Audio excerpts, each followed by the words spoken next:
This is Editor Richard Southern joins us now, and Richard, Loblaw has been delivering groceries to customers for several years now, but the next truck that pulls up to your house may not actually have anyone in the driver's seat. Yeah, spooky. It's not a Halloween spooky thing. This is this is like the future, I guess. Yeah. Melissa. Autonomous driverless vehicles. They're actually on the road right now. Loblaws is teaming up with an American autonomous vehicle company to bring these very trucks out on Toronto roads. And what they're doing, they are delivering goods from a Loblaws distribution facility to 5 retail locations across the GTA. They're not the trucks that are pulling up to your house. They're just point-to-point distribution center to local distribution facility. There is right now an actual human behind the wheel just to make sure everything is safe. But Loblaw says these trucks have done 150,000 trips without anyone actually driving safely. And so the company has applied to and has received permission from the Ontario government to actually take the driver out of the seat, though they haven't done so yet. There's no timeline on that, but it sounds like that is the plan. And the trucks, they go 12 hours a day, 7 days a week. That's the good thing for the companies here is nobody's calling in sick. Nobody's hungover or anything like that. So, of course, the other side of the coin is it taking someone's job? And that's really not quite clear yet, Melissa. Yeah, still imagine seeing that on the road beside you. It's still kind of creepy. Yeah, that's the future. Wow. Now, Goldman Sachs is raising their crude oil forecast, which means even higher gas prices could be on the way.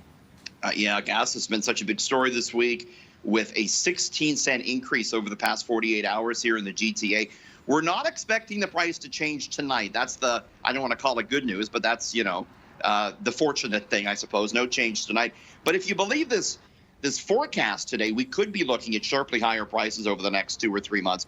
Goldman Sachs, the big U.S. investment bank, thinks oil will hit $110 by the end of the year, up from the 88 and change it's at today, owing to OPEC's production cutbacks that were announced yesterday.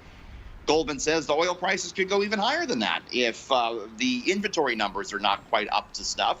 The Canadian dollar is another factor here. It was way down today, and when the loonie goes down, gas becomes more expensive because it's all priced, the commodity, in U.S. dollars. So the forecast doesn't look so good for gasoline, but no change tonight, Melissa. Okay, and if you're looking to board a flight to Europe or Asia, you may have one less option soon. Yeah. Take Melissa and I with you if you're boarding a flight. Please do. Europe. But it might be a little bit more expensive because WestJet, with a pretty interesting announcement today, WestJet said it's going to take all of its long-haul 787 aircraft out of Toronto.